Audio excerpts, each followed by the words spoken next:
Salam,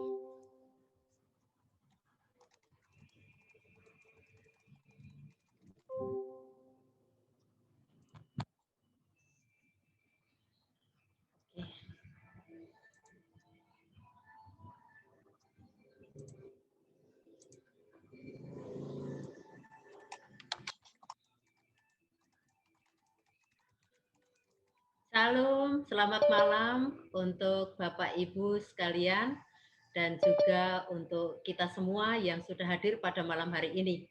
Kita akan mulai dengan membuka satu pujian nanti, dan ini adalah hari ketiga di malam Aldersgate. Kita akan naikkan pujian dari NRM nomor 221. Namun sebelumnya saya ingin memberitahukan atau menyampaikan tentang apa isi dari nyanyian rohani ini. Charles Wesley telah menuliskan Come Let Us with Our Lord Arise. Ini lagu yang sangat luar biasa karena pada dasarnya lagu ini sebenarnya pujian yang ditulis oleh Charles Wesley pada tahun 1703 dan ini diperuntukkan bagi anak-anak. Dan itu pertama kali diterbitkan untuk lagu atau hymne for children tahun 1763. Ini kalau kita membaca dalam buku panduan Instruction for Children yang ditulis oleh John Wesley. Pujian ini ditulis dengan bahasa yang sederhana untuk menjadi dasar iman bagi anak-anak. Namun dengan teologi yang begitu kaya dan begitu dalam, lagu ini juga digunakan untuk orang dewasa bagi kita saat ini. Mungkin sedikit tantangan untuk bisa memahami sepenuhnya nuansa dan kekayaan teologi lagu yang ada di dalamnya. Kita melihat di sini seluruh pujian ini mengundang kita untuk menikmati kasih Allah, untuk masuk dalam persekutuan dengan Tuhan, sehingga hidup kita itu menjadi puji-pujian bagi Tuhan. Bait yang pertama, Come Let Us, kata undangan yang juga sering digunakan oleh Charles Wesley, melukiskan konsep Alkitab dengan bahasa yang konkret, yang jelas. Dan ini mendeskripsikan narasi Alkitab yang dimulai dengan kata Come Let Us, dengan cerita penciptaan yang diakhiri dengan kematian dan kebangkitan Yesus. Lalu bait yang kedua berbicara tentang kuasa dan kasih Allah yang tidak berkesudahan. Dan ini diawali dengan Mazmur 118 ayat 24. Inilah hari yang dijadikan Tuhan, memanggil semua yang beribadah masuk dalam persekutuan dengan Tuhan. Dan NRM memberikan terjemahan dibaharui dengan benar, penuh dengan rahmat Tuhan. Wesley mendorong para worshiper, para pemuji, untuk melihat kasih Allah dan merasakan kuasa Allah sambil mencari kesatuan dengannya. Kebenaran yang sangat mendasar untuk semua yang datang menyembah Allah, anak-anak maupun juga orang dewasa. Dan pada bait yang terakhir lebih serius, meminta para pemuji, para penyembah, worshiper dengan hikmat untuk menghampiri tahta Allah dengan kerendahan hati, mendengarkan Injil, dan diakhiri dengan undangan untuk memuji. Our joyful heart and voices rise, and fill his court with songs of praise. Pada hari suci ini, tiap saat memujinya, sepanjang hari menyembah dengan tekun, dan rajinlah kita memuji Tuhan saja. Jemaat Taman Kebalen telah membuat video dan kita akan nyanyikan lagu ini NRM nomor 221. Bapak Ibu sekalian bisa mute menyanyi di rumah, tetapi kita tetap bisa mengikuti lagu ini.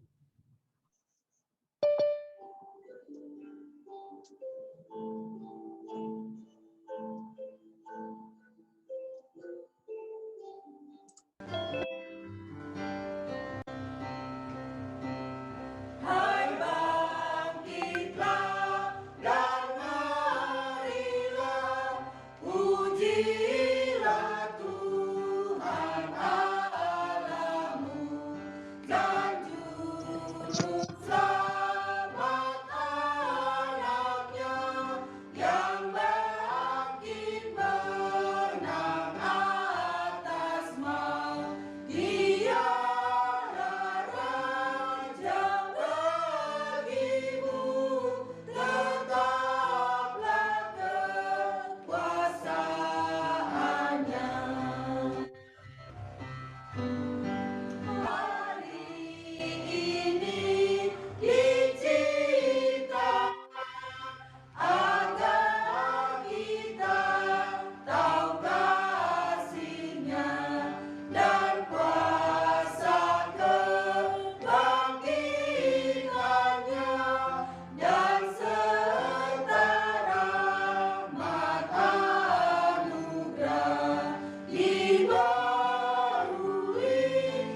Recording in progress.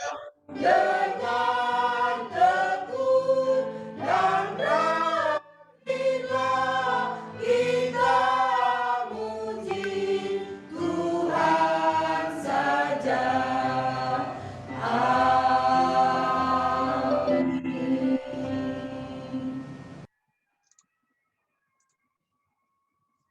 Mari kita berdoa.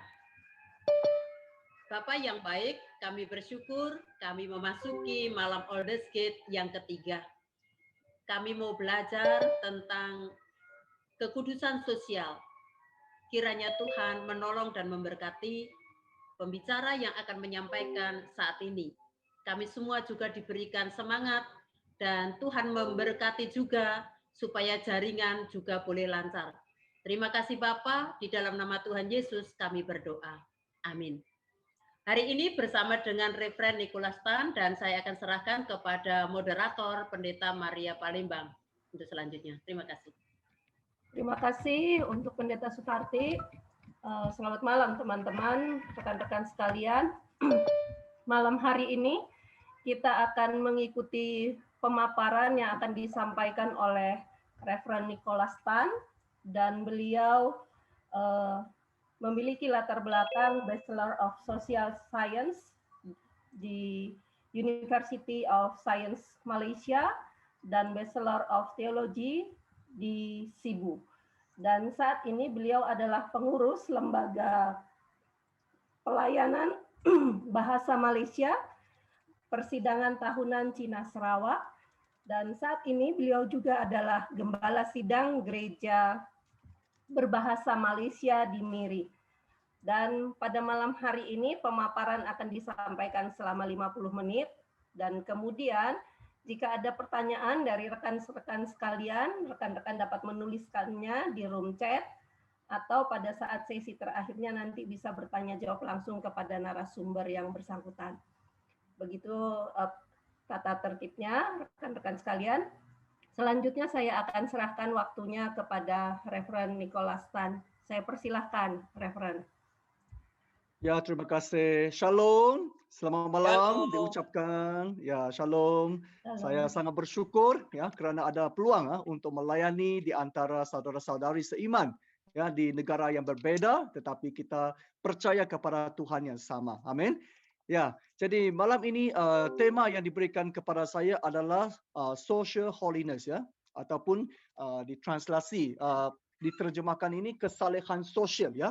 Social holiness. Ya, kalau tidak silap minggu-minggu yang lalu kita dari Reverend Paul Liang kita sudah tahu tentang asal usul ya Methodist ya. Siapa kita? Apakah identitas kita sebagai seorang Methodist?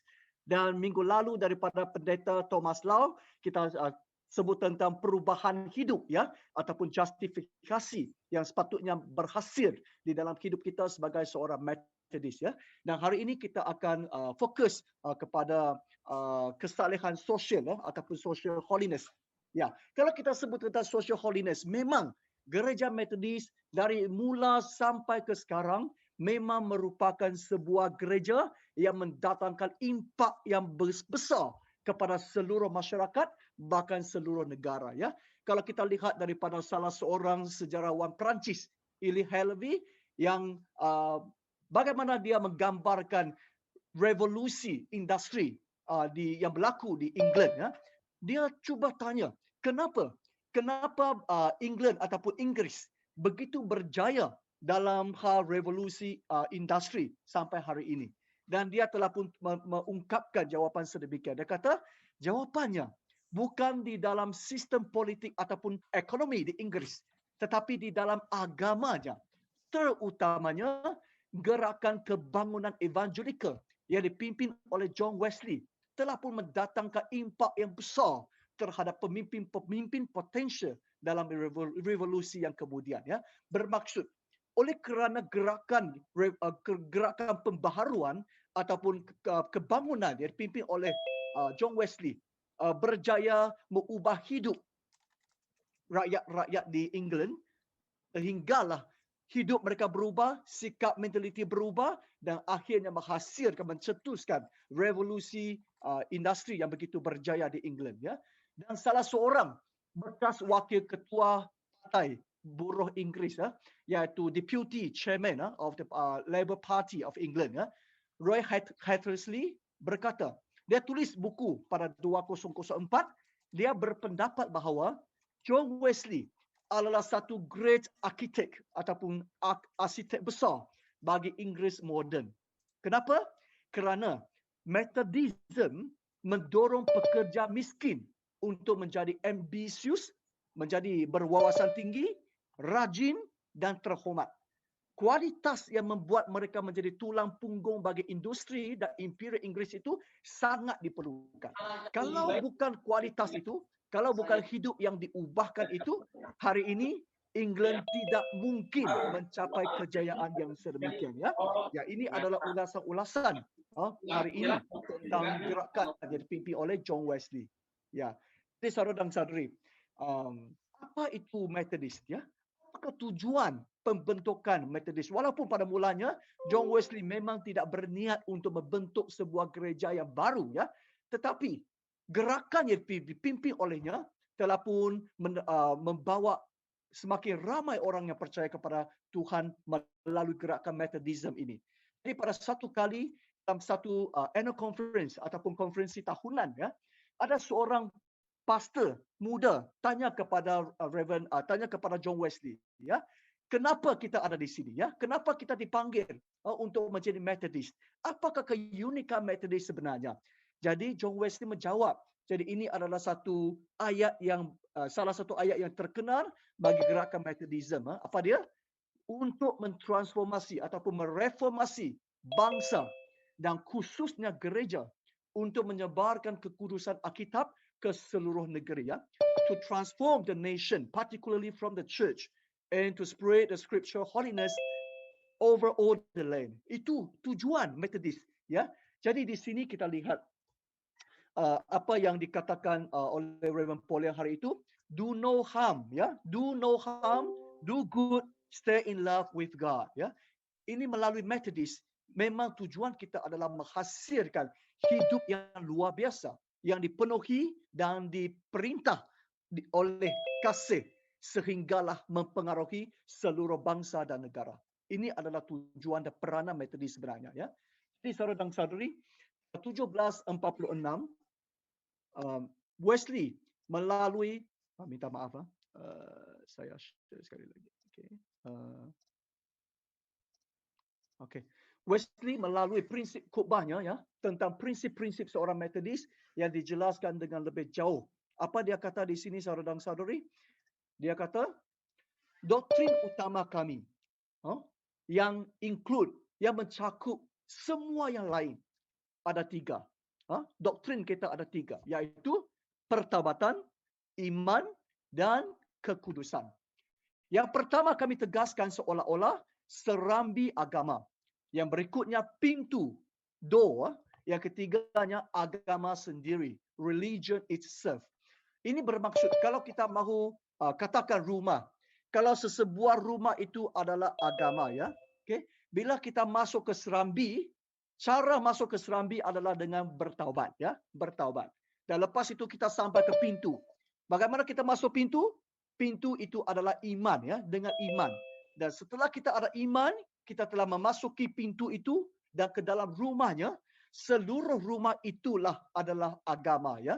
Jadi saudara dan saudari, agama itu sendiri John Wesley mendefinisikan yaitu mengasihi Allah dengan segenap hati kita dan mengasihi sesama seperti diri sendiri, ya. Dengan kasih itu menjauhkan diri daripada segala kejahatan dan melakukan segala kebaikan yang mungkin untuk semua orang. Nah, ini adalah agama, ya. Berpunca daripada kasih itu dan memenuhi kita, memerintah kita sehingga menghasilkan hidup yang penuh dengan kasih untuk melakukan yang baik untuk semua orang, ya. Istilah Methodist, ya, bererti sekumpulan orang yang berhasrat untuk mengejar kekudusan hati dan hidup secara batiniah dan juga secara lahiriah sesuai dengan firman Allah dalam segala hal, ya. Methodist mencontohi Allah yang mereka sembah khususnya dalam keadilan, belas kasihan dan kebenaran, ya. Righteousness, okay, mercy and truth, iaitu kasih yang memenuhi hati kita dan memerintah hidup kita. Ya, jadi saudara dan saudari, daripada beberapa khutbah John Wesley memang dia sebut tentang spirit ini ataupun semangat ini, the witness of our own spirit. Apa dia kata? Dia kata, kita bergerak lurus ke arah Allah dan secara terus-menerus berjalan dengan mantap di lebur raya kekudusan, iaitu di jalan keadilan, belas kasihan dan kebenaran. Ya, bermaksud lepas kita masuk ke pintu itu dengan iman, lepas kita dibenarkan, sebenarnya kita landasan ataupun satu jalan lebur raya yang menuju ke arah kekudusan. Bagaimana kita dalam jalan ini, bagaimana kita melaluinya? Dengan cara keadilan, belas kasihan dan kebenaran. Dan ini sebenarnya bermaksud kasih, the love. Okay? Dan dalam sermon ke-28, khutbah di bukit itu, dia kata, sementara engkau mencari Tuhan dalam segala hal, engkau akan menemukannya dalam segala hal. Sumber segala kekudusan terus-menerus mengisi engkau dengan gambarnya sendiri, dengan keadilan, belas kasihan dan juga kebenaran. Ya, bermaksud saudara dan saudara, kalau kita betul-betul mencarikan Allah, pastilah kita akan menghasilkan hidup yang menuntut keadilan, menuntut kebelas kasihan dan juga kebenaran. Ya, dan daripada sermon 102 ini, of former things, by religion I mean the love of God and man filling the heart and governing the life. Ya, jadi dia kata kasih terhadap Allah dan manusia itu mengisi hati dan memerintah hidup kita. Itulah agama yang diceritakan oleh John Wesley. Ya, jadi kalau kamu tanya John Wesley, apa itu agama yang kamu asyik-asyik ajarkan? Dia boleh kata satu perkataan saja, iaitu kasih. Okay? Agama itu kasih. Apa itu kasih? Itulah tadi kita kata justice ataupun righteousness, okay? Mercy and also the truth. Okay? Saudara dan saudari, dia kata, indeed, nothing can be more sure than that true Christianity cannot assist with God both the inward experience and outward practice of justice, mercy and truth. Maksud, kalau kita tidak ada batiniah dan lahiriah ini, kita tidak boleh disebut sebagai Kristian sejati. Kristian yang betul-betul itu pasti ada dua bahagian, yaitu inward yang di dalam, batiniah, dan juga outward yaitu lahiriah. Ya. Jadi saudara dan saudari, dalam khutbah mengerjakan keselamatan kita sendiri, dia kata apa? Dia kata keselamatan bermula dengan apa yang biasanya diistilahkan rahmat pendahuluan, providence grace, ya, yang minggu lepas saya yakin Reverend Thomas banyak cerita tentang ini. Apa dia? Iaitu keinginan pertama untuk menyenangkan Allah, cahaya fajar pertama tentang kehendak Tuhan, dan keyakinan pertama bahawa diri kita telah berdosa terhadap Allah. Nah, semua ini menyiratkan beberapa kecenderungan terhadap hidup kita, iaitu beberapa derajat tentang keselamatan, permulaan bagi pembebasan dari hati yang buta, yang tidak berperasan, yang sangat tidak peka terhadap Allah dan hal-hal tentang Allah. Ini adalah tentang prevenient grace. Dan seterusnya, kita dipimpin oleh convincing grace ataupun rahmat yang meyakinkan. Okay? Setelah kita tahu diri kita begitu, kita tahu tentang berkat Allah, dan kita akan dipimpin supaya yakin diri bahawa diri kita sangat berdosa, sehinggalah kita bertobat dan juga dibebaskan daripada hati yang keras seperti batu. Okay? Itu convincing grace. Dan seterusnya, okay, kita akan mengalami keselamatan Kristian yang sepatutnya. Jadi saudara dan saudari, iaitu kita diselamatkan melalui iman, dan itu akan terdiri daripada dua cabang besar, ya. Okey, ya, rahmat itu terdiri daripada dua cabang besar, iaitu pembenaran dan pengudusan.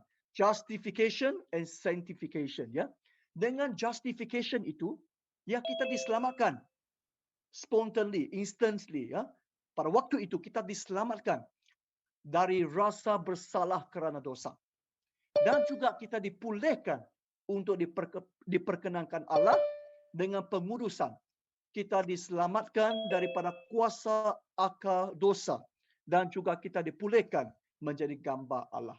Nah, jadi saudara dan saudari, inilah melalui iman kita diberikan justifikasi dan sanctifikasi. Okay?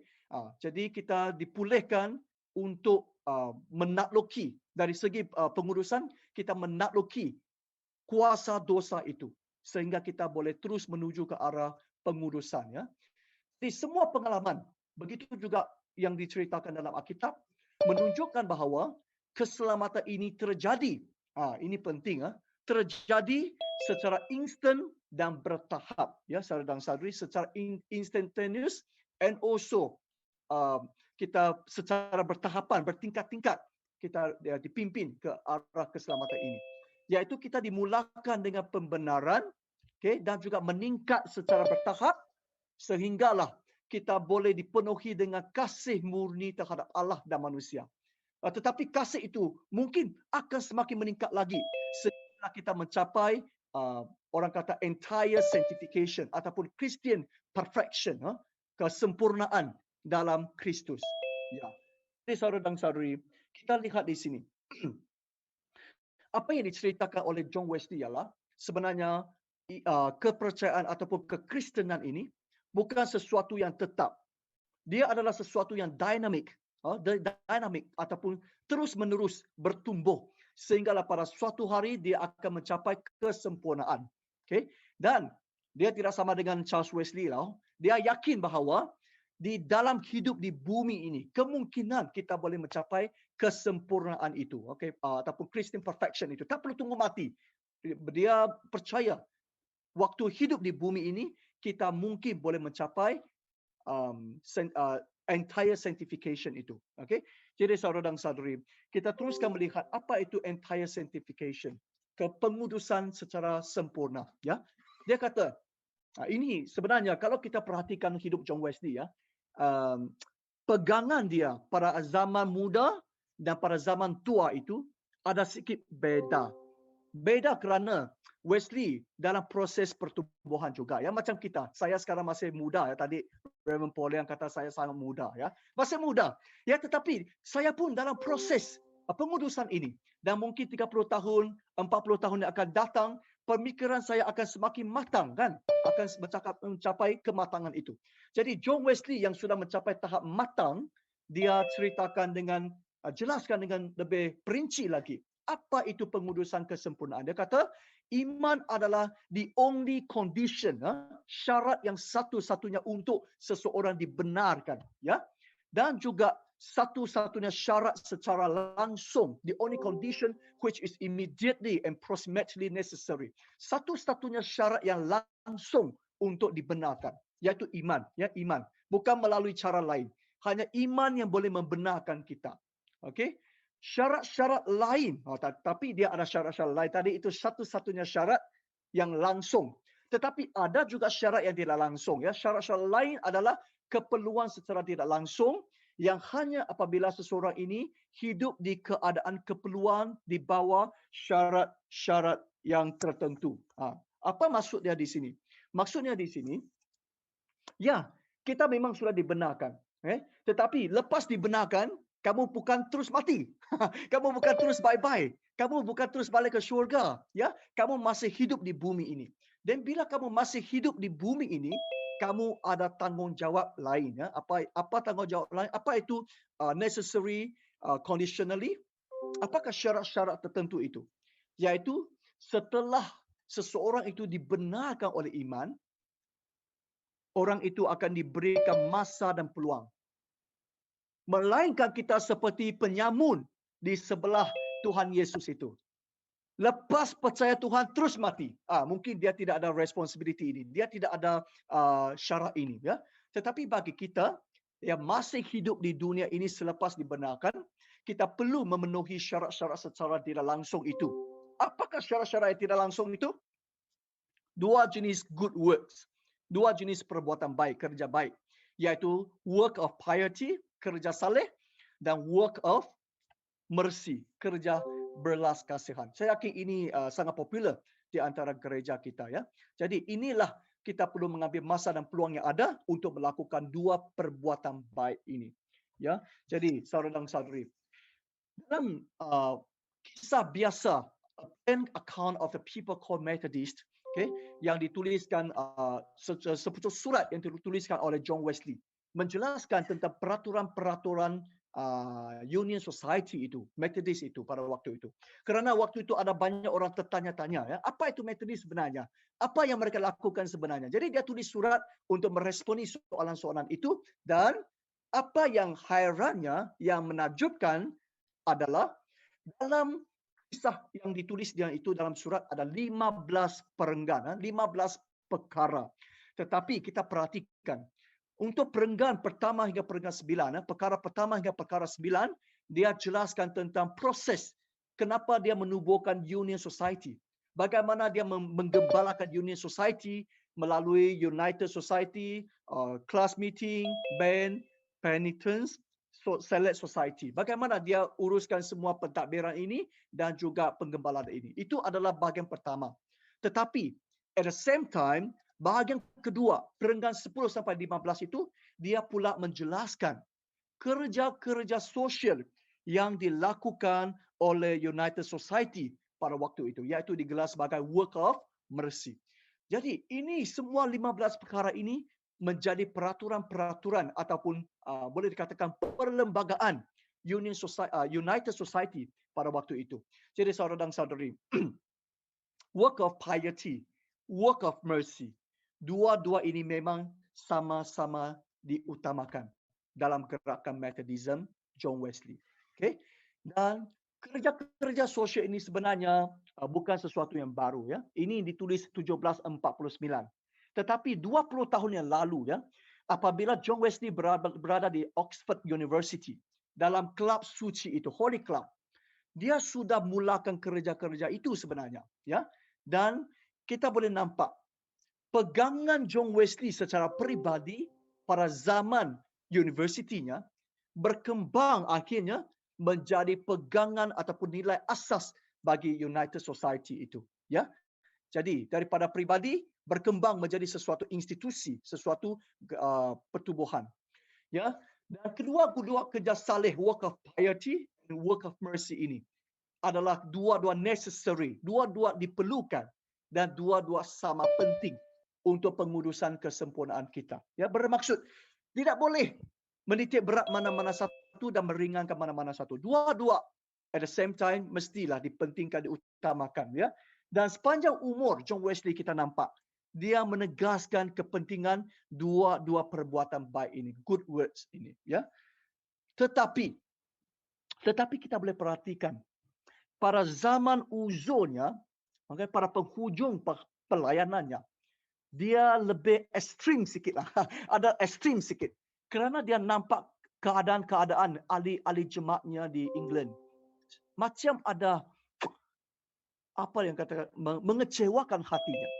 Jadi dia tulis dengan lebih ekstrim lagi dalam on zeal dengan semangat itu. Dia kata apa? Christian zeal is all love. It's nothing else. The love of God and man fills out his whole nature. Bermaksud apa? Dia kata kasih. Christianity ini adalah kasih. Kasih yang memenuhi kita dalam hati kita untuk mengasihi Allah dan untuk mengasihi manusia. Dan ini yang apa yang dikatakan, dia kata seseorang memang perlu melaksanakan kerja saleh, work of piety. Tidak salah secara berkobar-kobar, memang boleh, memang patut. Tetapi apa yang dia katakan pada waktu dia tua, dia kata kita perlu lebih berkobar-kobar untuk melaksanakan kerja belas kasihan, work of mercy. Bermaksud, jika ada perbandingan, jika ada percanggahan antara dua perkara ini, kita perlu mengenepikan work of piety dan kita perlu mengutamakan melaksanakan work of mercy. Ini pada waktu usianya lebih tua, ya. Jadi dia kata, bahkan dia kata, kalau kita mahu menyelamatkan orang yang dalam kesusahan itu, kita boleh mengenepikan membaca Alkitab, memberhentikan membaca Alkitab dan berdoa seketika untuk pergi melakukan kerja-kerja belas kasihan ini. Ini yang dikatakan oleh John Wesley. Dan apa lagi dia kata? Dia kata kerana kerja mercy itu, work of mercy, boleh menguatkan holy tempers kita, ataupun saya tak tahu bagaimana dalam Indonesia ya, emosi kah, sifat kudus itu. Nah, semakin kita melakukan work of mercy, kita akan menambah menguatkan emosi holy tempers itu, iaitu kasih terhadap Allah, kasih terhadap manusia. Semakin kita melakukan, semakin kita akan menghasilkan hati yang mengasihi Allah dan mengasihi sesama. Ya, emosi kudus ini, kalau buat perbandingan lah, ini pada usia yang lebih tua lah. Kalau buat perbandingan, emosi kudus ini lebih penting ataupun lebih diutamakan jika berbanding dengan kerja work of mercy. Okay? Jadi kalau nak buat perbandingan lah, yang paling penting holy tempers. Okay? Dan kedua work of mercy. Ketiga baru work of piety. Kenapa? Akhirnya dia kata tanpa kasih segala ini sia-sia sahaja. Nah, saudara dan saudari, ini adalah kerana pada waktu John Wesley sudah tua, sebenarnya dia tadi saya kata dia ada sedikit kecewa terhadap hidup orang Kristen di bawah Union Society-nya. Kerana mereka macam semakin kaya, sudah ya, semakin kaya dan semakin menekankan work of piety. Ya, mereka menekankan baca Alkitab, menekankan berdoa dan sebagainya. Tetapi mereka seolah-olah menepikan kerja-kerja belas kasihan. Sehingga hati John Wesley begitu gelisah dan secara ekstrimnya dia tuliskan perbandingan ini. Sedangkan sepanjang umurnya memang dia mementingkan, sama pentingkan dua-dua hal ini. Tapi sampai akhirnya dia dengan ekstrimnya mengatakan work of mercy lebih diutamakan jika berbanding dengan work of piety. Untuk menggerakkan, untuk memotivasikan jemaatnya bangkit untuk mengasihi orang. Ya. Dan dia tulis juga 1786 dalam suratnya On Visiting the Sick. Dalam khutbahnya ini, apa dia kata? Dia menekankan bahawa kita mesti secara peribadinya hadir ke kerja belas kasihan ini. Bahkan pesakit juga boleh turut menziarahi pesakit lain yang lebih teruk ataupun lebih miskin. Ya. Jangan larikan diri daripada mengunjungi pesakit atau menggantikannya secara alternatif, hantar wakil, hantar barang tapi sendiri tidak pergi. Jadi apa yang ditekankan oleh John Wesley di sini ialah Kristen pada waktu itu seolah-olah kita sudah secara organisasi, kita hantar orang, kita hantar barang, kita hantar duit, tapi kita sendiri tidak pergi. Jadi John Wesley sangat menekankan bahawa kita perlu pergi sendiri. Kerana apabila kita hidup bersama orang miskin, baru kita akan memerhatikan keperluan mereka sehinggalah menghasilkan hati yang penuh mengasihi orang miskin itu. Kalau kamu tidak hidup bersama mereka, kamu tidak akan menghasilkan hati yang sedemikian kuat.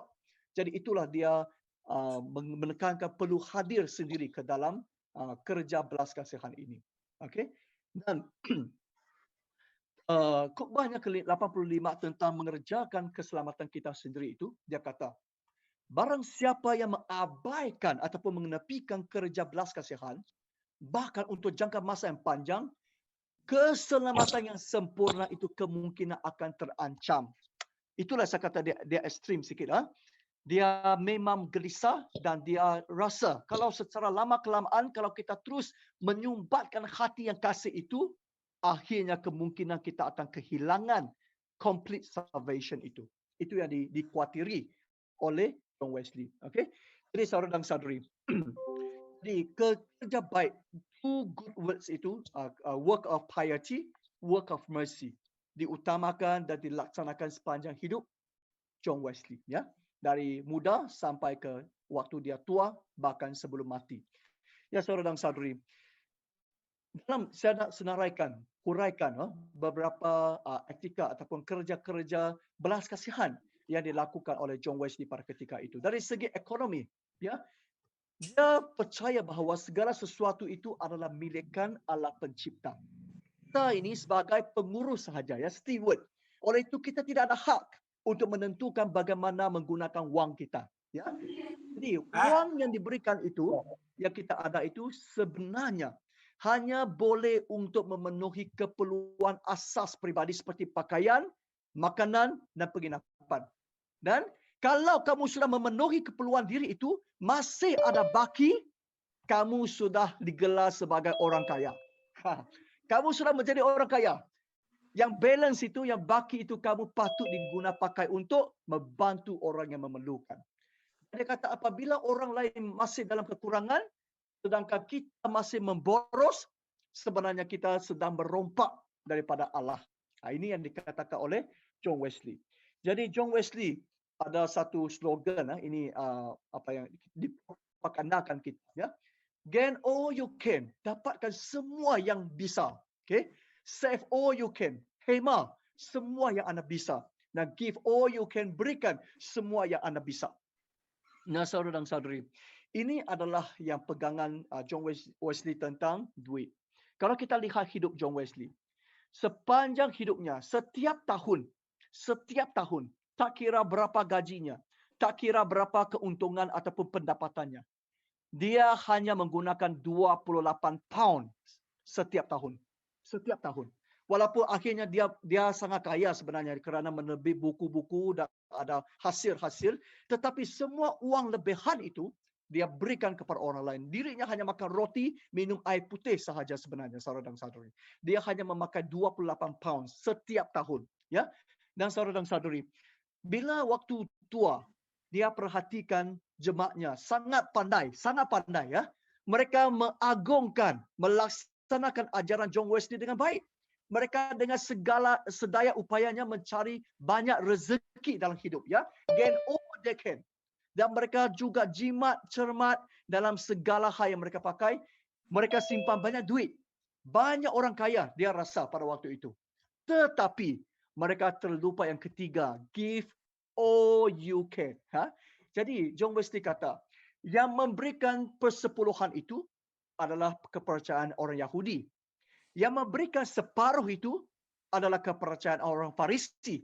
Tetapi yang memberikan keseluruhan itu barulah Kristian yang tulen ataupun Kristian yang sejati. Ini adalah pegangannya tentang uang, ya. Dan bagaimana dia melayani orang miskin? Di sini kita perhatikan, dia mencarikan orang miskin setiap Jumaat dan Sabtu, ya.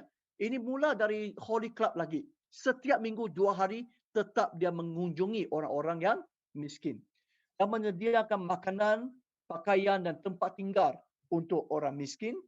Lalu merancang kaedah kesihatan dan rawatan untuk orang miskin. Saya yakin sekarang ini kalau kita dalam pandemik, dalam COVID ini, John Wesley kalau ada pada waktu ini, dia memang sangat memerhatikan, mempedulikan keperluan kesihatan ini, ya. Kerana dia pernah mempunyai pengetahuan tentang perubatan. Jadi dia tulis pedoman-pedoman ini, ya, untuk membantu orang. Walaupun dipertikaikanlah bagaimana keberkesanan pedoman itu. Tetapi kepedoman untuk membantu merawati penyakit-penyakit yang biasa, itu boleh dipakai, ya. Jadi saudara dan saudari, akhirnya dia juga mendirikan klinik. Klinik dalam Indonesia, klinik juga. Mendirikan klinik untuk melayani orang ramai dengan bantuan doktor dan juga farmasi daripada kawan-kawan dia, ya. Jadi apa lagi, dia melakukan banyak terhadap orang miskin, ya. Menyediakan kerja untuk mereka yang anggur. Di United Society itu dia juga sediakan tempat kerja, menyediakan pekerjaan untuk orang yang tidak ada kerja, ya. Dan menziarahi sakit yang miskin dan juga menziarahi banduan di penjara. Mengedarkan buku-buku untuk orang yang memerlukan. Memasukkan mereka yang miskin itu ke dalam community. Nah, kalau mereka sanggup, kalau mereka juga setuju dengan gerakan Methodism, akan dimasukkan untuk menganggotai United Society, class meeting dan band dan sebagainya, ya. Untuk melatih mereka, untuk mendidik mereka supaya mereka boleh juga yang bertalenta itu, yang dipanggil Tuhan itu boleh dilatih untuk menjadi pengkhotbah setempat ataupun pelayan-pelayan setempat, ya. Jadi di bawah John Wesley ada beberapa kumpulan ini, ya, organisasi ini. United Society ataupun ditranslate dalam Indonesia Persatuan, itu adalah Awal pagi mereka memang ikut Anglican, memang ikut ke ibadah Anglican. Lepas ibadah Anglican, baru mereka ada kumpulkan jemaat-jemaat Methodism ini sebagai satu persatuan, mengajar tentang cara beribadat, mengajar tentang membaca Alkitab. Dan seterusnya, mereka akan pisah kepada kelas-kelas. Ada kelas leader, ketua-ketua kelas untuk bertanya 7 soalan dalam kelas itu. Adakah kamu berdosa? Apakah dosa yang memerangkap kamu sampai hari ini? Mereka saling bertanggungjawab antara satu sama lain. Ya. Dan mereka ada juga kelompok ikut umur, ikut jantina. Dan juga ada kumpulan bertobat. Kalau betul-betul ada beberapa orang yang perlukan bimbingan khas untuk bertobat daripada dosa, dia akan pimpin. Dan akhirnya ada select society, persatuan yang terpilih untuk dilatih menjadi pemimpin. Ini adalah organisasi. Dia masukkan orang miskin pada waktu itu ke dalam organisasi-organisasi ini. Dan saudara dan saudari, setiap minggu, ahli-ahli society itu akan, setiap orang perlu bayar ataupun perlu sumbang yuran kelas 1 penny seminggu untuk dikumpulkan membantu orang-orang miskin. Dan juga dia menyediakan pinjaman tanpa bunga kepada orang miskin. Kerana pada waktu itu, ramai orang miskin, terlalu miskin menghadapi krisis kewangan. Sehinggalah mereka menjualkan alat-alat kerja mereka untuk mendapatkan duit dan juga pinjam daripada lintah darah. Ya, lintah darah untuk menghadapi masalah mereka. Jadi, John Wesley, dia mengumpul duit, dia keluarkan duit daripada duit sendiri untuk menubuhkan ini, dan duitnya semakin bertambah dan membantu semakin banyak orang untuk memulakan bisnes mereka. Ya. Jadi ini adalah cara dia membantu. Selama 20 lebih tahun dia buat pelayanan ini. Ya. Hari ini ada gereja buat pinjaman. Ya, ini yang John Wesley lakukan. Dan dia juga menubuhkan a Stranger Friend Society. Ini khas. Ini khas untuk membantu orang bukan Kristen ataupun orang bukan ahli Methodism itu. Ya, bukan ahli society-nya. Jadi pertubuhan ini sangat berjaya untuk membawakan kerja sosial John Wesley ke antara orang bukan Kristen pada waktu itu yang langsung tiada kaitan dengan Methodism. Okay? Dan dia juga menubuhkan sekolah berasrama di Kingswood. Okay? Ada sebuah tempat Union Society, ada tempat persatuannya. Di bawah itu tempat ibadah, atas itu ada sekolah dan ada tempat untuk wanita dan sebagainya. Dia buat satu wisma macam itu, ya. Dan dia mengajar membaca Alkitab, membantu orang buruh boleh baca sendiri, tak perlu bergantung kepada padri, pendeta, boleh baca Alkitab sendiri. Dan saudara dan saudari, inilah yang dilakukan oleh Wesley dalam hal kerja sosial. Dan sehinggalah apa yang saya kagumi hidup John Wesley itu, dia bukan saja mengajar, bukan saja menetapkan peraturan, tapi dia sendiri melakukannya dengan baik dari muda sampai waktu tua. Ini waktu dia 82 tahun, kita boleh mendapat daripada catatan hariannya, ya. Pada musim dingin, seorang yang berusia 82 tahun masih boleh berjalan di dalam salji. Dia kata salji itu setebas boleh sampai ke pergelangan kakinya, ya.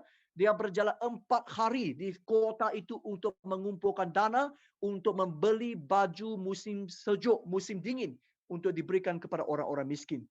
Dan dia kata sampai akhirnya dia pun tidak tahan sudah. Ya, akhirnya dia memang menghidapi penyakit yang berak berdarah itu. Ya, sejenis sakit usus. Nah, itu dari segi bantuan kepada orang miskin. Ya, ya. Dan dari segi sosial politik pula, saudara dan saudari.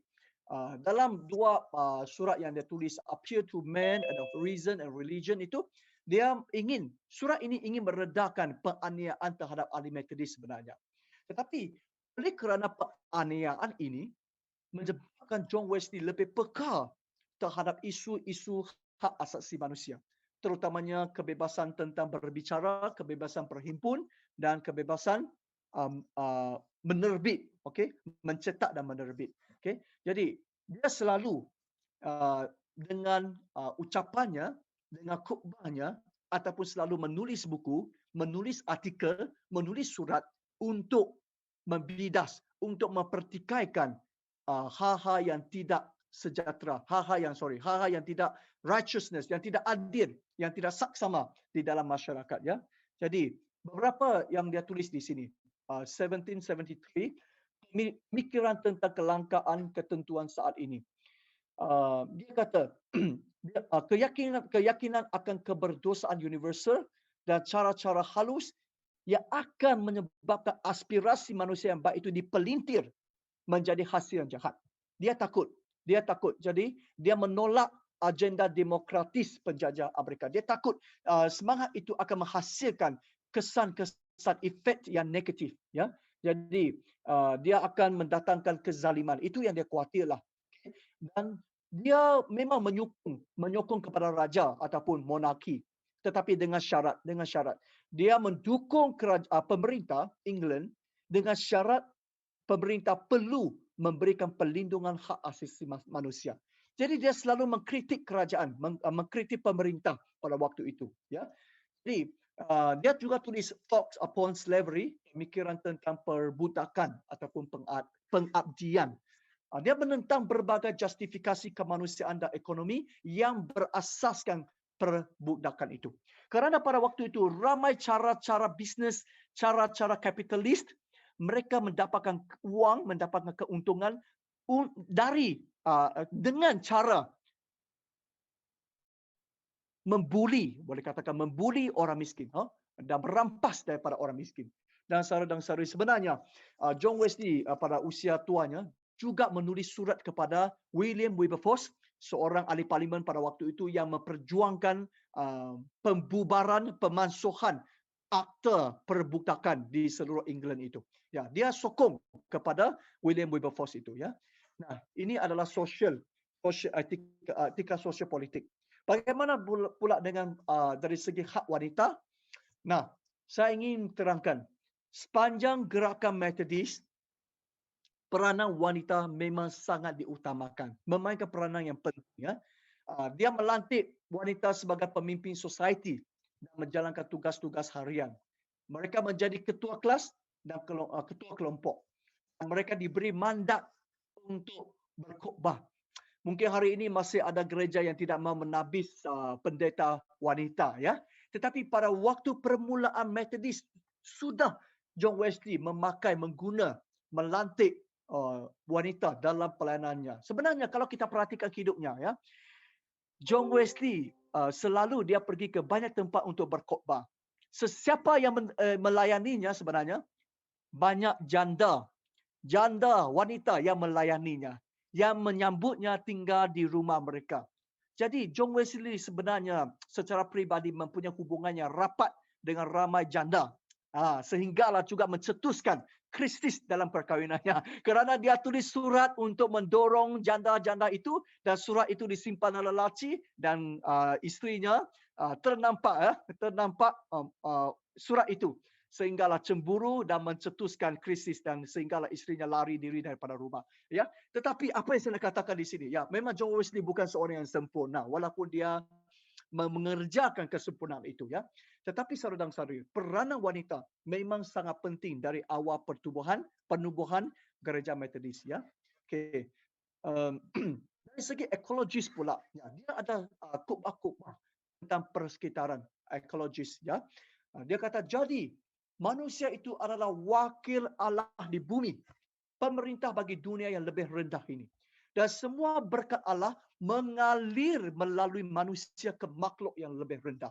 Jadi dia mahukan manusia ini memainkan peranannya untuk menyalurkan berkat Allah kepada makhluk ciptaan Allah yang lain, ya. Kalau manusia ini tidak memainkan peranan dengan betul, ya, maka berkat-berkat itu akan terputus, tidak sampai ke antara makhluk ciptaan yang lain. Jadi dia sebenarnya ada juga menegakkan kesaksamaan untuk ekologi ini, ya. Jadi saudara-saudari, dia tulis dalam poem ini, dia tulis apa? The gospel of Christ knows of no religion but social, no holiness but social holiness. Ini adalah satu pegangan yang penting. Dia kata apa? Tidak ada agama kalau di luar sosial. Ya, agama perlu dimainkan peranan di dalam sosial. Kalau secara pribadi, secara tersendiri, secara dipulaukan, memang agama tidak wujud. Ya, tidak ada kesucian kalau bukan kesucian secara sosial. Ya, jadi saudara dan saudari, dia kata dalam ini faith working by love. Dia kata iman ini adalah panjang, luas, dalam, tinggi untuk kesempurnaan Kristian, iaitu iman melalui kasih. Ya, working by love. Okay. Kita mendapat perintah ini daripada Kristus yang mengasihi Allah juga mengasihi saudaranya. Dan bahawa kita menyatakan kasih kita dengan berbuat baik kepada semua orang, terutamanya kepada mereka yang seiman. Dan sebenarnya, siapapun yang mengasihi saudara-saudaranya, bukan hanya dalam perkataan, tetapi seperti Kristus mengasihinya, tidak bersemangat melakukan pekerjaan yang baik. Dalam jiwanya, dia merasakan hasrat yang membara, keinginan yang kuat, dihabiskan untuk mereka. Jadi, ada dalam semua kesempatan yang mungkin, kita akan melakukan perbuatan yang baik. Okay?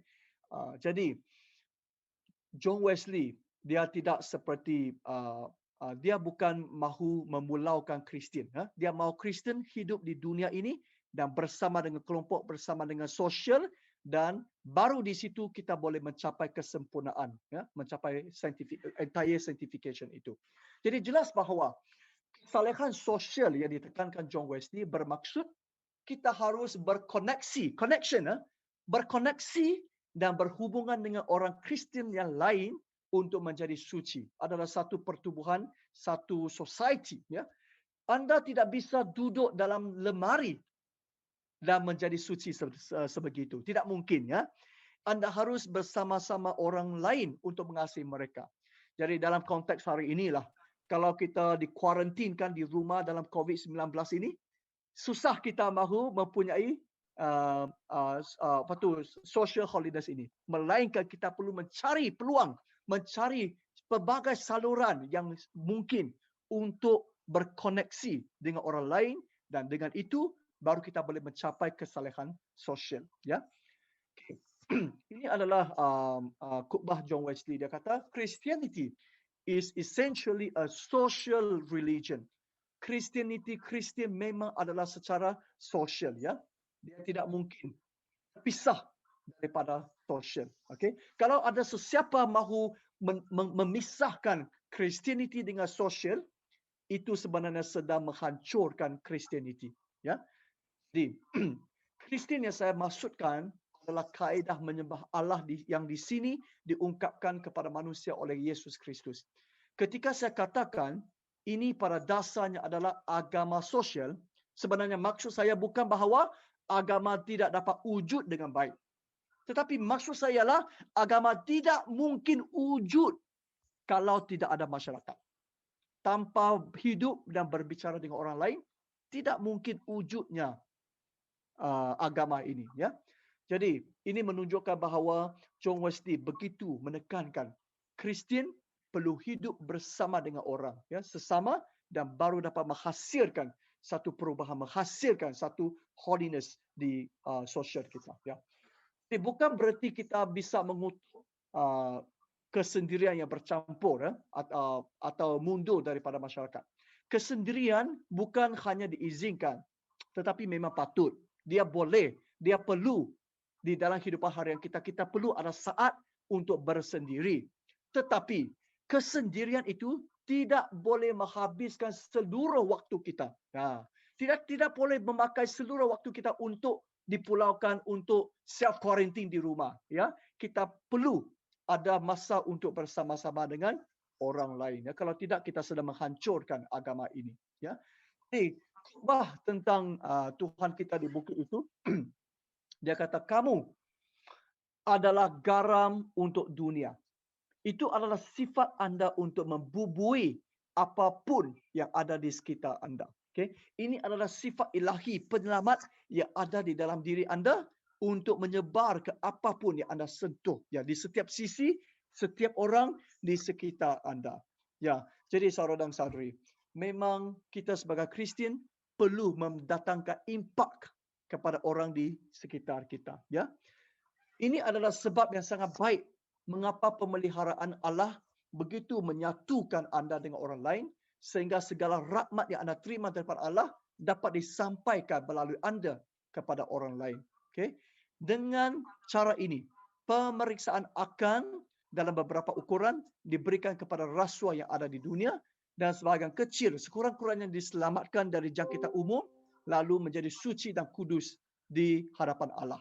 Nah, saudara dan saudari, kalau kita secara terus-menerus hidup secara suci dan kelompok kita pun sama-sama suci, tentu akan membawa impak kepada sosial, kepada masyarakat, kepada negara kita dan mentransformasikan bangsa dan negara kita. Jadi saudara dan saudari, bagi John Wesley, jangan tanya lagi. Jangan tanya kenapa begitu pentingnya mengasihi jiran. Kerana sama ada kita dapat mencapai pengurusan sempurnaan ataupun tidak, itu bergantung sepenuhnya sama ada kita menghargai masa dan peluang yang Allah berikan kepada kita untuk hidup bersama dengan orang miskin. Masih ingat tadi syarat yang tertentu, syarat yang secara tidak langsung iaitu masa dan peluang. Okay, as long as you have the time and opportunity, kamu ada masa dan peluang itu, kamu perlu melakukan hidup bersama dengan orang miskin dan berjuang untuk orang miskin. Itu adalah kepercayaan dan pegangan John Wesley. Ya, ini yang saya jumpa di social media lah. Adakah pakai mask, pakai pelitup muka itu adalah salah satu tindakan social holiness? Kamu boleh fikir sendirilah ya. Ya, sekian sahaja yang perkongsian pada malam ini. Terima kasih. Saya serah balik kepada pembicara, pemimpin kebaktian malam ini. Ya, terima kasih untuk pemaparannya, Reverend. Dan ada pertanyaan yang masuk dari Pendeta Paul Yang. Bagaimana kaitan Work of Mercy, Social Holiness John Wesley dengan penginjilan evangelism di saat ini? Gereja Injili termasuk Metodis sangat mengutamakan penginjilan verbal dan penginjilan masih mengutamakan supaya ada penambahan jiwa. Bagaimana ini, Reverend? Baik, ya terima kasih. Memang selama ini saya rasa gereja-gereja ya dalam sejarah beberapa ratus tahun ini, terutamanya selepas abad ke-19, memang membincangkan bagaimana kita menjangkau orang. Tetapi kalau perhatikan teologi John Wesley, kerja sosial yang dia lakukan itu bukan bertujuan untuk memenangi jiwa. Saya ulang sekali lagi ya. Kerja sosial yang dilakukan oleh John Wesley bukan bertujuan untuk memenangi jiwa ya, dan bermaksud dia bukan satu kerja penginjilan. Hari ini kita gereja melakukan kerja sosial, kita harap lepas saya memberikan bantuan, lepas saya menunjukkan kasih, kita boleh menambah jumlah jemaat kita ya. Itu mungkin kebanyakan kita fikir macam itu.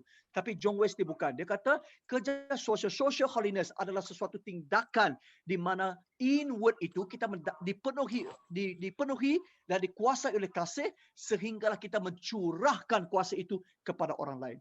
Bermaksud sebenarnya kita mencari peluang untuk mempraktikkan iman dalaman kita itu secara lahiriah ya. Tentulah pada zaman ini penginjilan adalah sesuatu yang keperluan ya.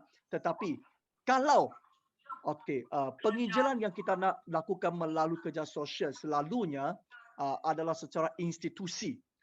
Katakan gereja boleh buat apa, melalui gereja boleh membantu mereka di India sekarang yang begitu penat, begitu serius COVID-19 ya, itu melalui gereja. Tetapi apa yang ditegaskan John Wesley bukan secara institusi. John Wesley meminta setiap ahli jemaatnya ya, setiap membersnya untuk menghidupkan imannya itu melalui kasih. Ya, kalau setiap Kristen betul-betul mencari sedaya upaya, mencari peluang di sekitarnya untuk mengasihi dan melayani, tentulah orang nampak kepercayaan kita dan iman kita dan akhirnya orang akan percaya Tuhan lah. Itu memang mesti ya, memang pasti. Adakah saya menjawab soalan kamu, Reverend Paul Yang? Okay, thank you, Reverend Nicholas. I think that's very clear. Jadi work of mercy itu dari jawaban maksudnya without any agenda. Ya, betul. Ya. Ya. The only agenda is to love God and to love man. Ya, itu saja agenda dia. Karena seringkali kita agendanya nambah anggota gereja. Ya, betul. Ya. Mungkin ada yang lain lagi saya. Oke. Ya. Ada pertanyaan dari Pendeta Elisa. Ada pertanyaan dari Pendeta Elisa. Di sini saya lihat. Sebentar saya. Istilah kekudusan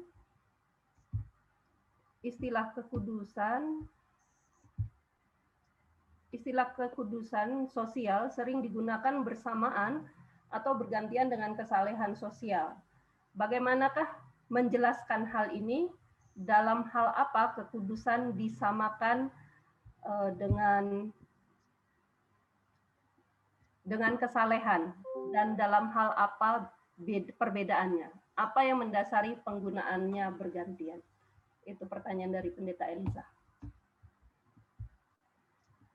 Ya, saya rasa ada kedua-dua perkara ini adalah sama, cuma translation yang berbeda ya. Kalau dari segi English memang dia pakai holiness, tetapi dalam bahasa Indonesia mungkin kita translate dalam kekudusan, kesalehan, kesucian, tetapi dalam English dia memang pakai holiness, social holiness ya, perkara yang sama. Okay. Ada pertanyaan dari Pendeta Dedi Setio. Bagaimana mempraktekkan semangat social holiness dalam konteks COVID-19? Okey, ini soalan yang sangat praktik ya. Ya betul saudara dan saudari. Ya, sebenarnya sebagai seorang Methodist kalau ikut pegangan John Wesley tetap akan meminta setiap jemaatnya untuk betul-betul yang pertamalah yang saya boleh katakan do no harm, jangan buat jahat. Bermaksud jangan melakukan segala perbuatan yang mungkin memudaratkan orang lain ya. Itulah yang dikatakan kuarantin sekarang ataupun duduk baik-baik di rumah, stay at home ya. Itu saya rasa kita memang mendukung sesuai dengan apa yang diajar oleh John Wesley ya. Do no harm and then do good, okay? Apa yang kita boleh buat? Kita melakukan apa yang baik untuk membantu orang lain. Sama ada menderma, sama ada membantu orang yang sesak nafas, hantar pergi hospital dan sebagainya. Itu semua kita boleh lakukan ya. Bermaksud setiap individu di persekitaran anda, kamu perlu perhatikan apa keperluan orang-orang di sekitar anda sehinggalah anda boleh menghulurkan bantuan yang sesuai untuk membantu setiap mangsa ataupun pesakit-pesakit yang di sekitar kamu ya. Saya rasa ini yang kita boleh buatlah. Tapi saya tidak tahu keadaan di Indonesia lah ya. So secara praktisnya bagaimana cara mungkin ada pendeta lain boleh kongsikan lah ya.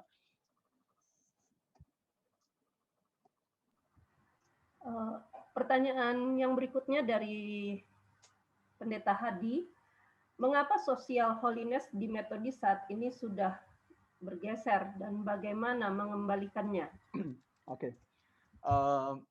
Ya, terima kasih. Sudah bergeser kan? Okey. Ya, kalau kita lihat bukan saja sekarang, sebenarnya dalam pertumbuhan gerakan Methodism pada zaman John Wesley sudah ada pergeseran ini ya, sudah ada pengunduran ini ya. Memang John Wesley mengajar sepanjang umurnya untuk menghidupkan work out our salvation ya, menghidupkan iman kita.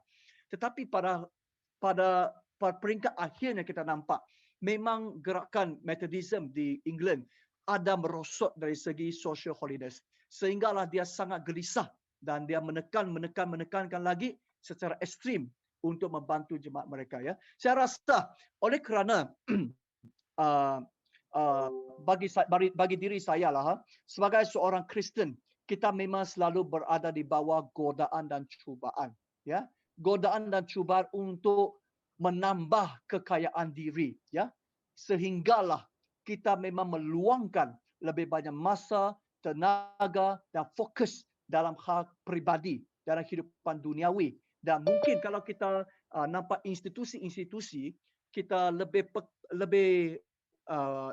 mengagungkan work of piety pada hari ini, iaitu baca Alkitab, ajar khutbah dan sebagainya, ya. Itu yang kita tegaskan. Jadi memang kita perlu mencari balik semangat social holiness itu dipraktikkan bukan di dalam institusi tetapi di dalam hidup setiap ahli-ahli metodis pada hari ini, ya. Okey, terima kasih. Ya. Jadi intinya kembali kepada setiap individu untuk melakukan holiness ini. Artinya. Pertanyaan berikutnya, bagaimana dari Pendeta Abdi, bagaimana John Wesley bisa menyatakan bahwa mereka yang mengabaikan kerja sosial dapat kehilangan keselamatan? Dikaitkan dengan Efesus 2 bahwa keselamatan diperoleh hanya karena iman dan bukan oleh hasil usaha kita. Okey, ya, dapat kehilangan keselamatan. Okey. Okey. Yang pertama saya mau klarifikasikan bahawa tadi yang saya kata ialah apabila zaman uzurnya John Wesley mendapati mereka lari daripada terpesong daripada tujuan asal gerakannya, iaitu dari segi social holiness, baru dia tuliskan kata-kata begitu ekstrim untuk menegur mereka.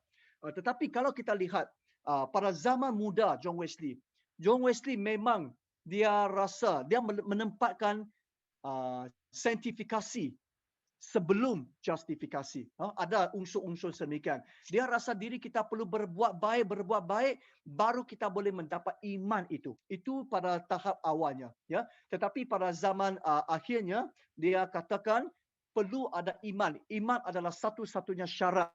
Tetapi selepas kita dibenarkan, kita perlu menghidupkan iman itu melalui two good words itu, ya, good of piety, good of work of piety, work of mercy itu, ya. Jadi memang dia setuju satu-satunya the only condition adalah iman terhadap Kristus yang boleh membenarkan kita. Itu memang tidak lari daripada pegangan dia lah.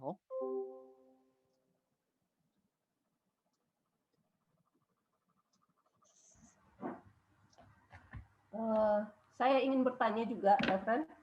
Ya. Kalau tadi dijelaskan bahwa gerakan kebangunan metodis itu untuk mereformasi bangsa dan secara khusus untuk gereja, untuk menyebarkan kekudusan Alkitab ke seluruh negeri, seperti itu. Itu tujuan dari metodis. Tetapi kalau kita melihat situasi kondisi sekarang ini kan sepertinya untuk mengajarkan itu atau mencapai tujuan itu di dalam gereja metodis sendiri pun mempunyai tantangan-tantangan seperti itu. Jadi bagaimana supaya gereja metodis bisa terus mencapai tujuan itu?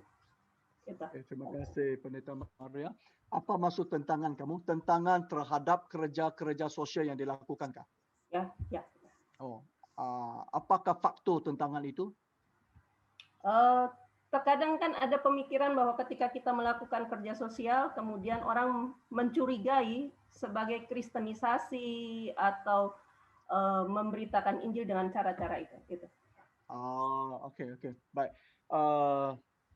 Ya, memang kadang-kala musuh terutama bukan Kristen. Musuh terutama kadang-kala di dalam gereja diri kita, ya. Oleh kerana ketakutan, oleh kerana salah faham dan kita sendiri takut-menakut untuk melakukan kerja-kerja sosial itu, ya. Jadi memang saya setuju bahawa di mana-mana gereja ada mentaliti ahli-ahli jemaat yang berbeza, ya. Sehinggalah kita sebenarnya perlu mengajar mereka tentang social holiness yang sebetulnya, spirit of John Wesley itu, ya. Kalau kita betul-betul mengajar mereka tentang spirit of John Wesley itu, saya yakin the spirit boleh dipancarkan melalui jemaat kita, baru kita boleh berjaya, ya. Balik kepada statement tadi itu, to spread scriptural holiness. Sebenarnya dia maksudnya bukan di seluruh negara. Dia sebenarnya mahu kita mengabarkan kesucian Alkitab itu di antara ahli-ahli jemaat. Sehinggalah fikiran, mentaliti ahli-ahli jemaat itu berubah dan mampu menggoncangkan dunia, menggoncangkan negara kamu. Ya, dia bukan mau kita pergi demonstrasi, mogok dan sebagainya. Bukan. Dia mahu melahirkan perubahan hidup yang diadakan di dalam hidup setiap jemaat itu. Ya, itu. Adakah saya menjawab soalan kamu? Ya, terima kasih. Menjawab seperti itu. Mungkin ada rekan-rekan dari Bapak Ibu sekalian yang masih mau bertanya secara langsung juga silahkan Bapak Ibu, saudara sekalian.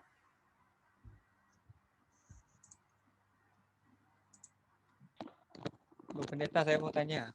Silakan, Ya, silakan. Pak Pendeta. Ya. Kalau saya mendengarkan tentang social holiness, yang dijabarkan adalah bicara tentang kasih yang murni, ya kan? Ya, betul. Artinya refleksi kasih Tuhan yang tanpa mengharapkan orang mau bertobat, mau nggak bertobat. Intinya kasih Kristus disampaikan.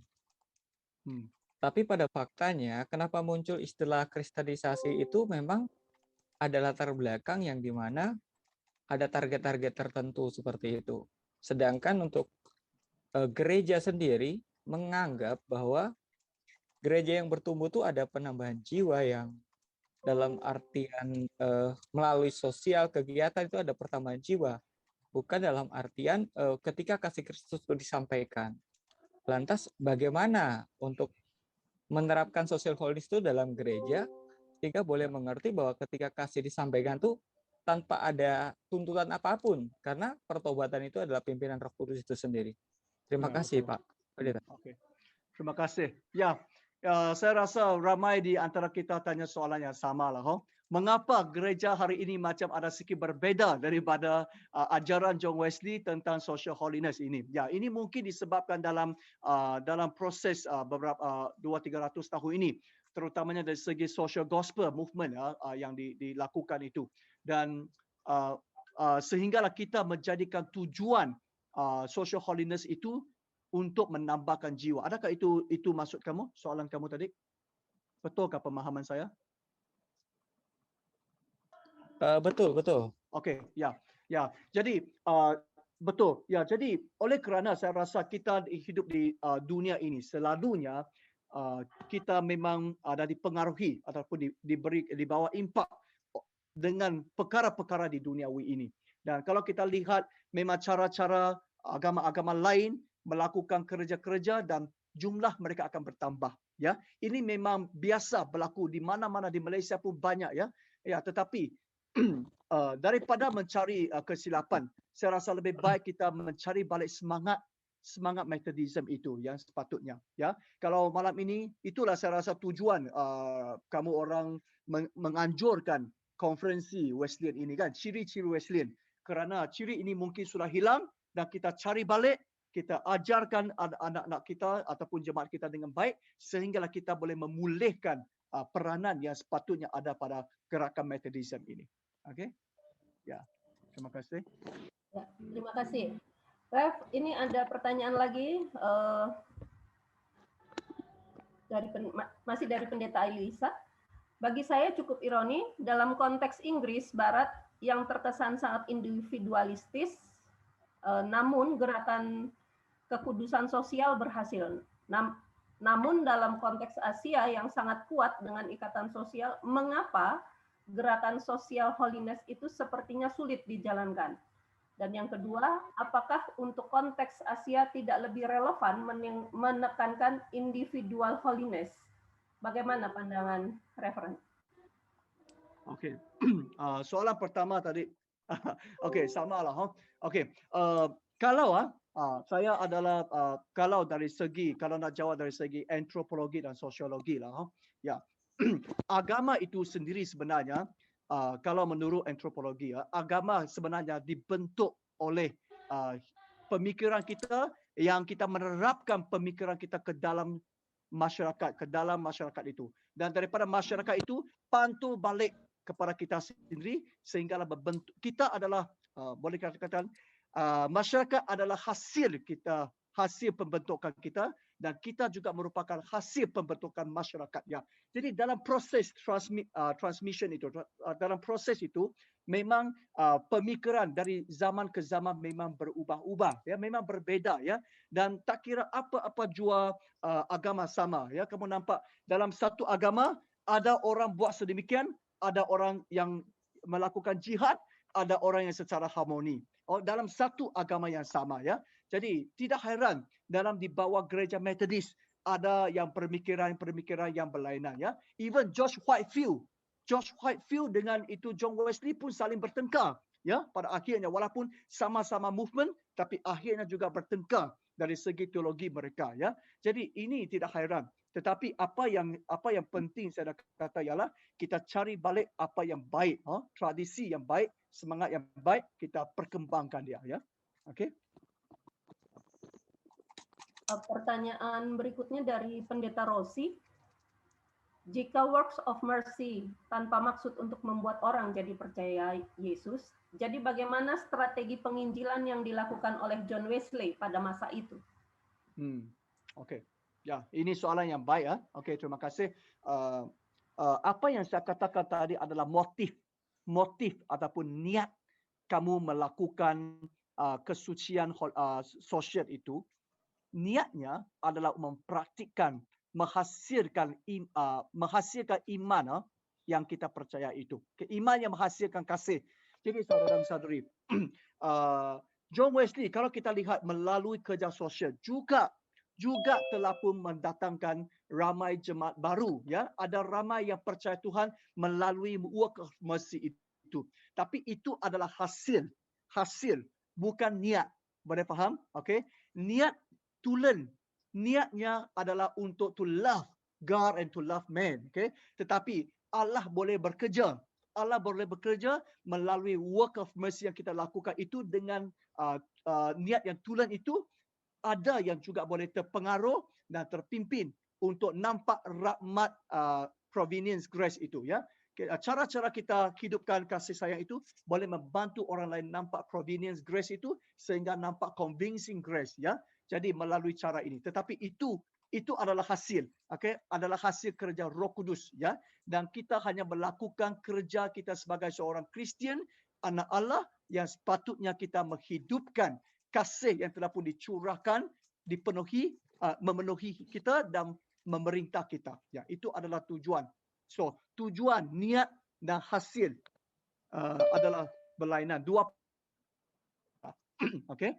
Dan penginjilan, memang John Wesley oleh kerana work of mercy, dia memang juga memperhatikan ataupun mempedulikan jiwa-jiwa yang ramai yang belum percaya. Itulah sebabnya dia berkhutbah secara terbuka.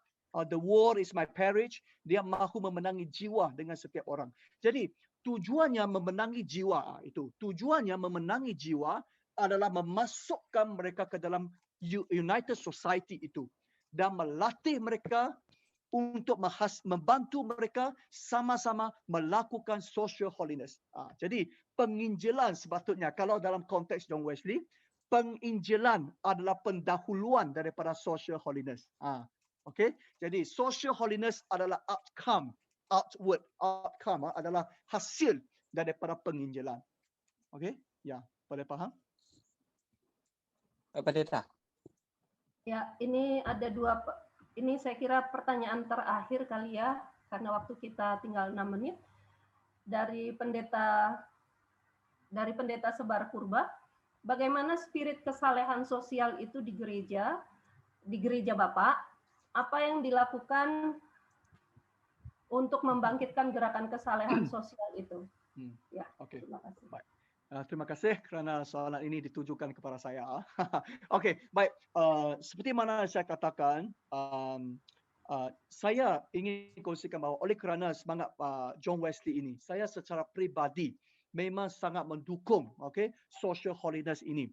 Dan itu adalah salah satu misi saya sebagai pendeta di dalam gereja Methodist di Sarawak, iaitu saya berdoa supaya boleh membangkitkan sebuah gereja yang mempedulikan ataupun yang menghasilkan social holiness itu sehinggalah boleh mengubah dan menggoncangkan negara kami, ya.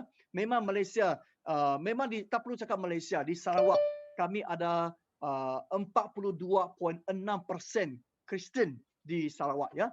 Tetapi alangkah malangnya saya kata kesucian holiness social holiness itu tidak dimainkan dengan baik ya, sehinggalah kita belum dapat mempengaruhi Sarawak ini. Sehingga ada banyak dosa, perjudian, permabukan, banyak perkara yang berlaku ya. Jadi apa yang kami boleh buat ialah di dalam gereja saya ialah saya menggalakkan sesiapa sahaja ahli jemaat tak perlu tunggu arahan daripada atasan ya. Saya pun menggalakkan saudara-saudari di sini. Sorry ya, mungkin itu tidak tahu ada sensitif kepada bishop kamu ataupun tidak ya. Praktik saya ialah jangan tunggu arahan atasan ya. Kalau di sekitar kita, itu seperti mana John Wesley ajarkan, di sekitar kita, kalau kita nampak apa-apa keperluan, kita hidup bersama dengan orang miskin, kita nampak keperluan dan kita fikir jalan, kita cari apa yang boleh, kita lakukan apa yang boleh. Bukan secara institusional, bukan secara institusi, tetapi secara pribadi kita lakukan mengikut kemampuan diri kita terhadap orang yang memerlukan ya. Jadi terus terang ya, di gereja Metodis di Sarawak bahkan di Metodis di Malaysia juga belum cukup mencapai social holiness ini. Kami masih perlu berusaha lagi ya. Terima kasih. Oh, masih ada pertanyaan rupanya. Saya harap ini pertanyaan yang terakhir. Ada 2 dari Pendeta Riris dan Devsi Tumora. Yang dari Pendeta Riris, bagaimana Wesley memobilisasi kaum awam untuk memberitakan Injil dalam kehidupan orang percaya? Itu yang dari Pendeta Riris. Dan yang kedua dari Devsi Tumora, apakah tanpa terkoneksi dengan orang lain kita bisa mencapai kesalehan sosial? Jika hanya dengan terkoneksi dengan orang lain kita bisa mencapai kesalehan secara sosial. Bagaimana upaya mencapai kesalehan sosial di tengah-tengah komunitas yang tidak hidup sungguh-sungguh di dalam Tuhan? Ini mungkin 2 pertanyaan terakhir sebelum minta maaf, soalan pertama tadi apa dia ya? Bagaimana Wesley memobilisasi Bagaimana Wesley mobilisasi kaum awam untuk memberitakan Injil dalam kehidupan orang percaya? Okey, baik. Okey, so itu memang dari segi itu sebenarnya apa yang John Wesley lakukan. Dia menerapkan ajaran social holiness itu di dalam seluruh United Society-nya dan membantu mereka selain daripada work of itulah tadi saya kata 15 perkara itu, selain daripada work of piety, dia juga melakukan work of mercy. Itu adalah peraturan-peraturan asas bagi seluruh jemaat ataupun ahli-ahli United Society itu ya. Jadi memang dia meminta jemaat hidup di antara orang miskin supaya jemaat sendiri nampak keperluan mereka dan akhirnya boleh menghasilkan kasih terhadap mereka. Sudah tentulah penginjilan adalah salah satu tindakan yang mengasihi mereka. Okey. Ya, so itu adalah yang pertamalah. Okey. Ya. Yang kedua, pertanyaan terakhir, apakah tanpa terkoneksi dengan orang lain kita bisa mencapai kesalehan sosial? Jika hanya dengan terkoneksi dengan orang lain kita bisa mencapai kesalehan secara sosial, bagaimana upaya mencapai kesalehan sosial di tengah-tengah komunitas yang tidak sungguh-sungguh dalam Tuhan? Okey. Ya, terima kasih ya. Apa tu? Yang dia mention di sini adalah di antara jemaat. Okey? Koneksi itu bukan dengan orang luar, bukan dengan orang bukan Kristian, tetapi koneksi ini adalah sesama saudara-saudari seiman supaya boleh sama-sama mempraktikkan hidup yang kudus, mempraktikkan kasih yang murni itu kepada semua orang ya. Ya, jadi itu adalah ajaran John Wesley kepada semua, bermaksud bersama-sama kita melakukannya, bersama-sama kita mempraktikannya sehinggalah menghasilkan satu usaha yang kuat untuk mentransformasikan bangsa dan negara kita. Ya. Kalau semua, maksudnya kalau semua Kristen bersama-sama melakukan perkara yang sama, maka bangsa dan negara kita pasti dapat diubahkan, ditransformasikan. Amin. Amin. Terima kasih. Mungkin ini pertanyaan yang terakhir. Terima kasih untuk pemaparannya dan juga untuk jawaban yang diberikan oleh pembicara pada malam hari ini. Semoga kita dengan mengikuti seminar ini juga membangunkan spirit Wesleyan kita, supaya kita bisa membangun dari diri kita terlebih dahulu. Terima kasih. Saya kembalikan kepada Miss Paul Yang. Enggak usah sih. Jadi kita mungkin tutup dalam doa, minta Reverend Nicholas close with prayer and blessing, lalu kita foto bareng ya. Doa dulu baru ini. Oke, mari kita menerima berkat Allah. Wahai saudara-saudari yang dikasihi Tuhan, kiranya kasih Allah mengurapi setiap Anda, memenuhi setiap Anda, memerintah hidup setiap Anda, sehinggalah Anda boleh menghasilkan kasih terhadap Allah dan kasih terhadap sesama, kasih terhadap orang lain dari sekarang sampai selama-lamanya. Amin. Amin. Amin. Ayo dibuka kameranya, foto bareng-bareng. Amin. Amin. Saya ikut foto lah. Iya, semua ikut foto dong. Ini si Mami nggak ada ya, kameranya yang keren tuh, monitornya. Ada Mami sih namanya. Ya, Mami masih mau foto atau gimana? Saya di mobil, Paul, yang jadi gelap nih. Iya, Buksu. Apa Pak DS, jangan pakai background itu samar-samar kayak penampakan. Kayak penampakan Pak DS. Sorry. Ini kurang apa ya? Kurang Mami bagus saya. Saya mati aja ya, karena kurang mendukung. Jangan pakai background. Nggak mendukung internetnya kayaknya. Nggak jelas. Oke, Mami foto ya. Oke, foto ya. Thank you so much. Ya. Yo, senyum ya, senyum. Kita kasih jempol dulu sama Tuhan ya. Iya, kasih sama Tuhan. 1, 2, 3. Sekarang gaya bebas dong ya. Metodis, gaya bebas ya. Terserah. Mau gaya apa saja ya. Oke, bebas toh Reverend. Bebas Reverend Tan. Bebas ya. Okay. 2 lembar. Oh iya, 2 lembar ya. Oh iya, yang kedua belum. Sorry, yang kedua. Yang kedua dulu ya, jempol. Yang kedua jempol. 1, 2, 3. Oke, sekarang yang pertama gaya bebas. Gaya bebas. Lembaran pertama. Yes, gaya bebas. 1, 2, 3. Good, very good. Sekarang lembaran yang kedua. Gaya bebas ya. Tahu nih lembar pertama, lembar kedua nih Mami. Lembar kedua, ini lembar kedua. Halaman kedua lah, jangan gitulah ya. Oke. Halaman kedua, oke. 1, 2, 3. Oke, good.